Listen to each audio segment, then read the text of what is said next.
AI summit के दौरान फजीहत ऐसी हुई कि देश में पूरी तरह से चर्चा हुई और देश की फजीहत हर देश के सामने हुई, विदेशों में हुई, क्योंकि जिस तरह से यह कारनामा एक यूनिवर्सिटी ने कर दिखाया और इस कारनामे की चर्चा हर जगह है। खासकर चर्चा इसलिए है कि यह कारनामा प्रधानमंत्री नरेंद्र मोदी के सामने किया गया।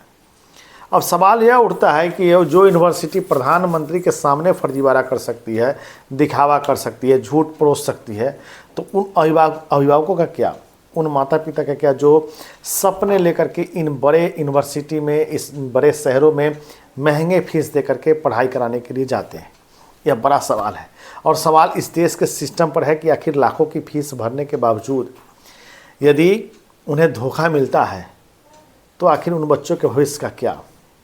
गलगोटिया यूनिवर्सिटी ने एक रोबोट जो कि 2.5 लाख रुपए का है, वह चीन का बनाया हुआ है, उसको प्रधानमंत्री को दिखा करके बताया कि यह रोबोट का निर्माण, इस रोबोट का आविष्कार, इस रोबोट का जो है design centre of excellence Galgotia university ने किया है।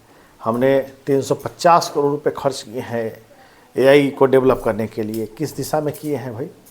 350 करोड़ रुपए कहाँ खर्च किए हैं? बड़ा सवाल है। झूठ बोलना है, झूठ परोसना है। गांव से बच्चे जाते हैं, यूनिवर्सिटी के प्रचार को देख कर के वहाँ एडमिशन ले लेते हैं। एडमिशन के बाद जो स्थिति बनती है आप देख ही रहे हैं। जो यूनिवर्सिटी के लोग प्रधानमंत्री के सामने झूठ बोल सकते हैं, क्या अभिभावकों से झूठ नहीं बोलते होंगे? वहाँ क्या बच्चा आपको पूरी हकीकत बताएंगे, लेकिन उन बच्चों का दर्द सुनेगा कौन? उन बच्चों का दर्द समझेगा कौन?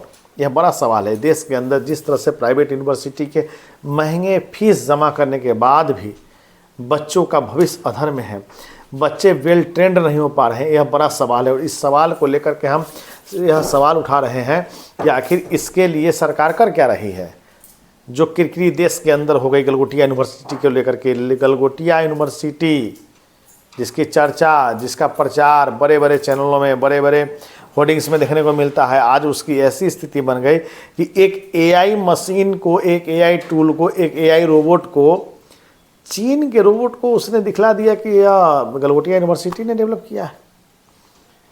प्रधानमंत्री मोदी जैसे ही वहाँ पहुँचे तो इसको बाकायदा वीडियो बनाया गया। इस वीडियो को बना करके डीडी नेशनल, दूरदर्शन ने इसको अपने साइट पे लगाया, लेकिन जैसे ही हकीकत सामने आई वैसे ही डीडी नेशनल ने इसको हटा दिया और मंत्रालय ने एक्शन लेना शुरू किया। हाल ही में जो अब दोबारा समिट हुआ, वहाँ से इसको बाहर का रास्ता दिखलाया गया।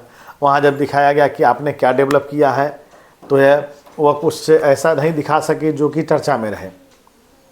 तो सवाल यह उठता है कि जिस यूनिवर्सिटी के आश्रय हम अपने बच्चों का भविष्य संवारने के लिए बड़े शहरों में सब कुछ बेचकर, सब कुछ छोड़कर, बड़ी बड़ी फीस जमा करके भविष्य संवारने को लेकर के वहाँ पहुँचते हैं, वह यूनिवर्सिटी अगर इस तरह कारनामे करती है, वह यूनिवर्सिटी के अंदर इस तरह का माहौल है, उस यूनिवर्सिटी की प्रधानमंत्री के सामने जब झूठ परोस सकती है, तो हम और आप अभिभावक के सामने क्या माहौल होगा? यह बड़ा सवाल है। आखिर इस सवाल को लेकर के चर्चा होनी चाहिए, क्योंकि देश के अंदर जिस तरह से सरकारी एनआईटी और आईआईटी, इन दोनों क्षेत्रों में जब बच्चे का एडमिशन नहीं हो पाता है तो वे प्राइवेट यूनिवर्सिटी की ओर रुख करते हैं।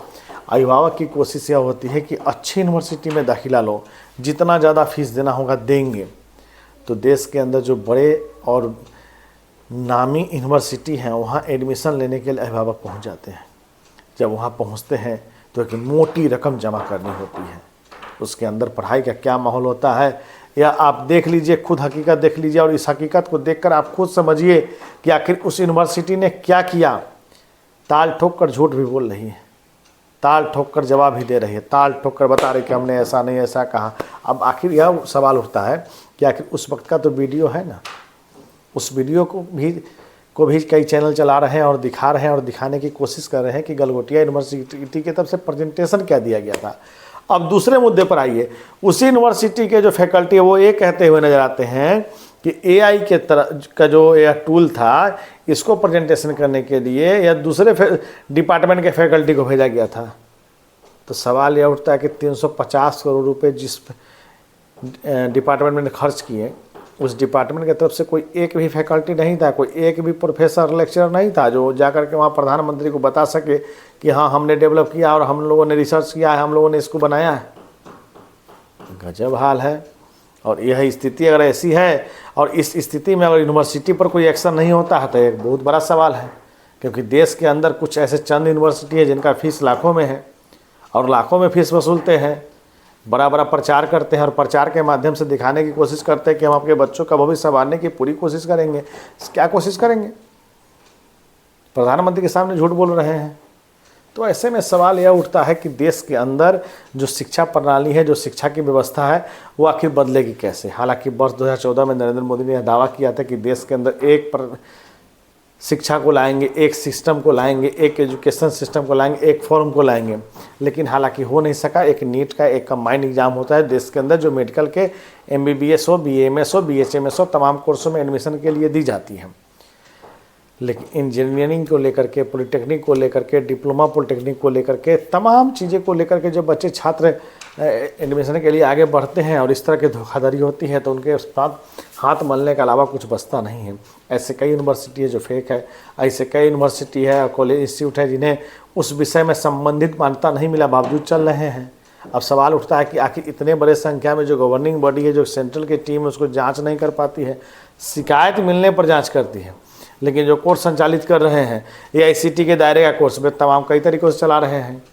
तो इसको लेकर के कहीं ना कहीं सरकार का रुख तय करना होगा, सरकार को इस पर जिम्मेवारी लेनी होगी, क्योंकि सरकार के समक्ष ही जब झूठ परोसा जा रहा है और सरकार के अधिकारी ही बैठे हुए हैं तो आप समझिए कि सिस्टम कहाँ है। हम विश्वगुरु कैसे बनेंगे? हमें विश्वगुरु बनने से कौन रोक रहा है? कोई रोक नहीं रहा है। हमने ऐसी व्यवस्था बना दी है कि हम विश्वगुरु नहीं बन सकते हैं। हमने ऐसा व्यवस्था क्रिएट कर रखा है कि प्रधानमंत्री के समक्ष झूठ बोलने वाली कंपनियां यूनिवर्सिटी के पर हम कार्रवाई नहीं कर पा रहे हैं। हमने ऐसी व्यवस्था बना रखी है कि जिन बच्चों के भविष्य से खिलवाड़ किया गया उन बच्चों को न्याय नहीं दिलवा पा रहे हैं। तो ज़रा सोचना होगा और एक दूसरे पर जो गलती थोपने की जो परंपरा है उससे बचना होगा। रही दूसरी बात कि देश के अंदर जो यूनिवर्सिटी के अंदर मान्यता और एफिलिएशन लेने की जो कहानी है, इसको पारदर्शी और लोगों के बीच बताना होगा, लोगों के बच्चों के पाठ्यक्रम में शामिल करना होगा कि हम जिस कोर्स को करने जा रहे हैं वह किस के दायरे में आता है, चाहे वो AICTE के दायरे में हो, चाहे UGC के दायरे में हो, चाहे वो DEC के दायरे में हो, चाहे वो PCI के दायरे में हो या फिर वो बाकी अन्य विभाग के दायरे में हो। तो इसको लेकर के सरकार की स्थिति स्पष्ट होनी चाहिए, सही होनी चाहिए, तभी इसमें पारदर्शिता आएगी, बच्चों का भविष्य संवरेगा और आने वाले समय में उम्मीद करते हैं कि प्रधानमंत्री के सामने ऐसे यूनिवर्सिटी झूठ परोसने से बचेंगे। धन्यवाद।